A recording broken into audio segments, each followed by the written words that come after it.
For today's lesson, we're going to be talking about collisions and the different types of collisions objects can have. So collisions work off based on the law of conservation of momentum. So similar to our law of conservation of energy. So in the absence of friction, the momentum in a closed system is conserved. So the momentum before the collision, this total momentum before, should equal the total momentum after a collision. So what are collisions? So collisions are brief interactions involving some very large forces. So examples, tennis ball hitting a racket, billiard balls colliding, soccer ball hitting a face, or the more common type of collision, car collisions. So brief interactions in which large forces are involved. So there are two types of collisions we'll be talking about.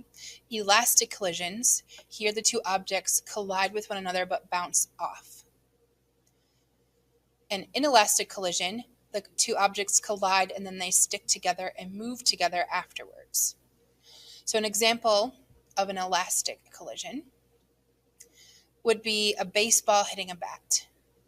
So both momentum and energy are conserved. Another good example is a billiard ball colliding. It's approximately an elastic collision. So here's a video describing that. What happens? Time warp.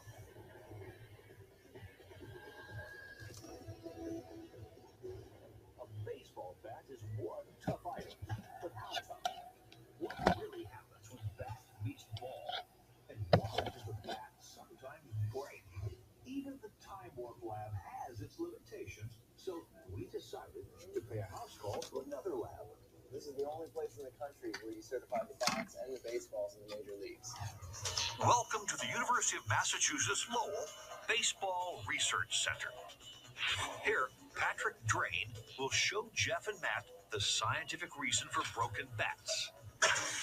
And to do so, Patrick uses this crazy machine. What we basically have here is we have a bat hanging here vertically.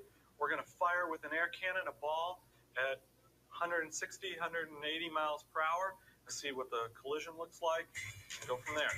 We're loading the machine with a regulation wooden bat made of ash, a longtime favorite in the big leagues. That's way too fast to see.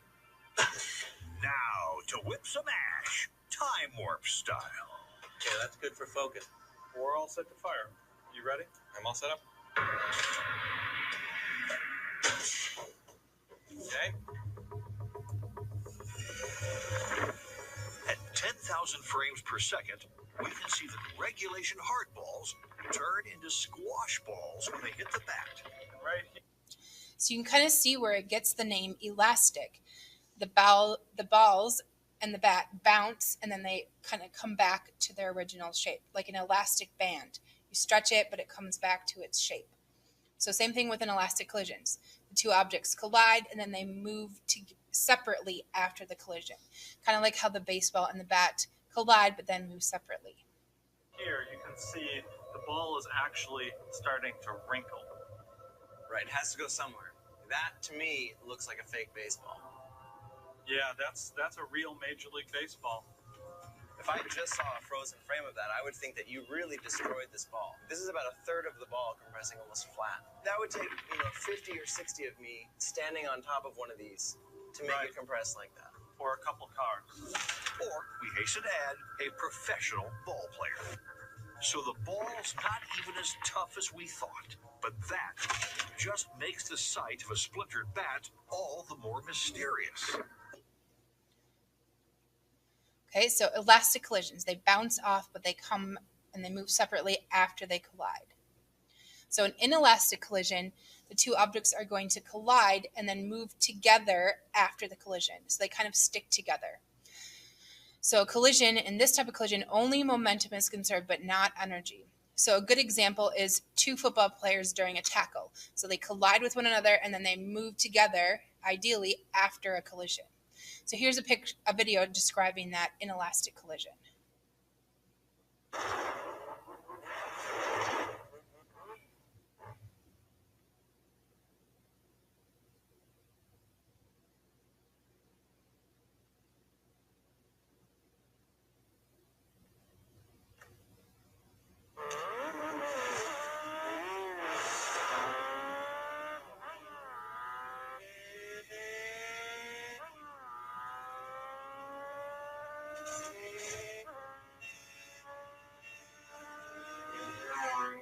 So the two objects collide, the two people, and then they move together after a collision. So it would be an inelastic collision.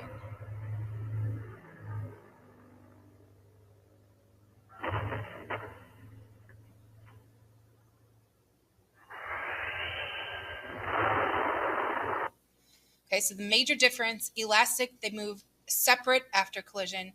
Inelastic, they move together after the collision.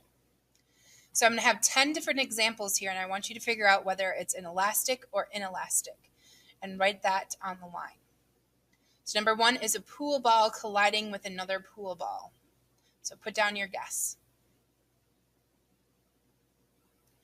Number 2, we have 2 football players colliding with another football player. So elastic or inelastic, write your answer on the line.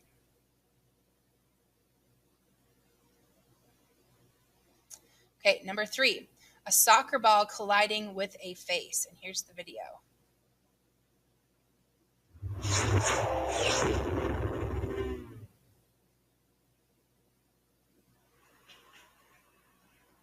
All right, well, this is my favourite part of the challenge. I don't know about yours. This is a football, or a soccer ball, depending on where you're watching this, filled kind of all the way up with water, so it's got a bit more weight to it. And I'm going to throw it really hard at the side of your head. Thanks, yeah. Brilliant. I reckon expose the teeth, and I want to see eyes wide open, just so you can get the full extent of skull movement. Ready? Oh, God.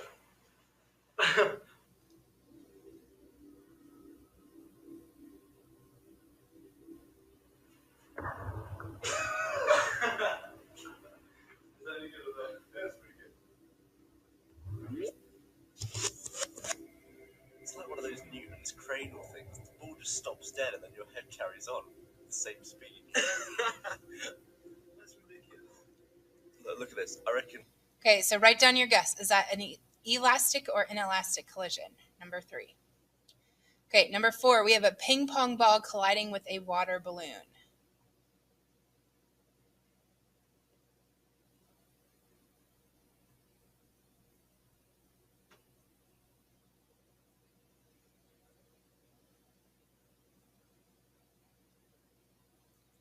Okay, so put down your guess. Is that elastic or inelastic? So remember, elastic, they bounce off, move separately.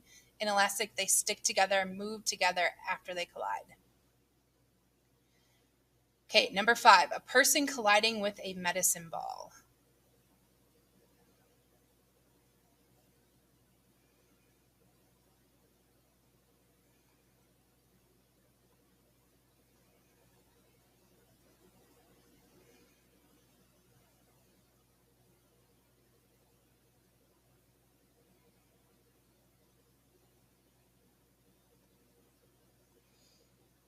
Okay, so put down your guess. Is that elastic or inelastic?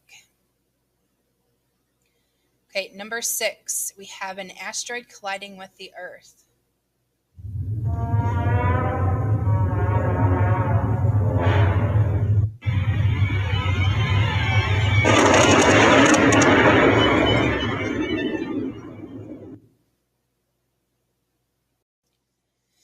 Number 7, we have a bullet colliding with a wooden block. So this is called a ballistics pendulum. So you're used to measure the momentum given off by a bullet. Here's a video.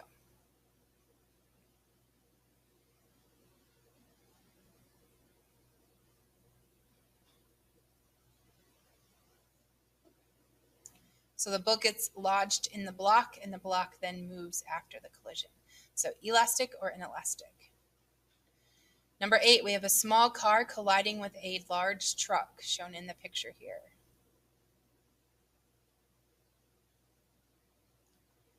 Number 9, we have Newton's cradle.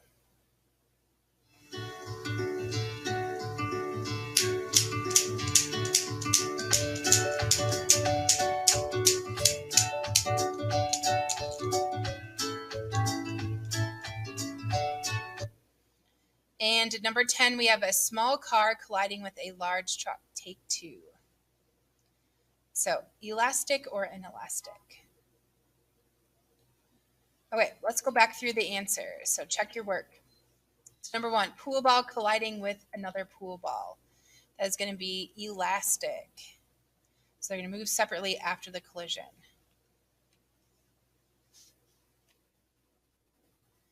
Okay, number 2, a football player colliding with another football player. That's going to be inelastic. So they're going to move separate or together after they collide. Number 3, a soccer ball colliding with the face. So you saw that as they collide, the face then continues moving. So that's an elastic collision. Number 4, a ping pong ball colliding with another water balloon. That is going to be an elastic collision. So the ping pong ball and the water balloon move separately after they collide. Number 5, person colliding with a medicine ball. So that was an inelastic collision. Perfect example here. They bounce off, move separately afterwards.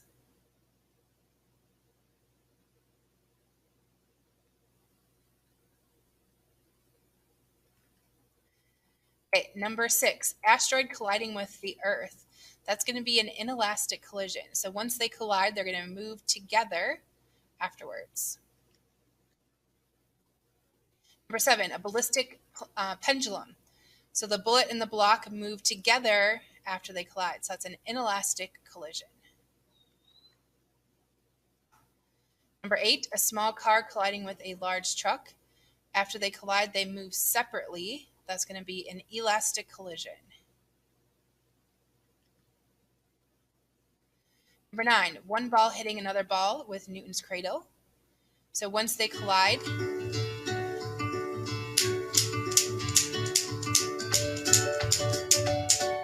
they move. So this one's going to be an elastic collision. And number 10, small car colliding with a large truck, take 2.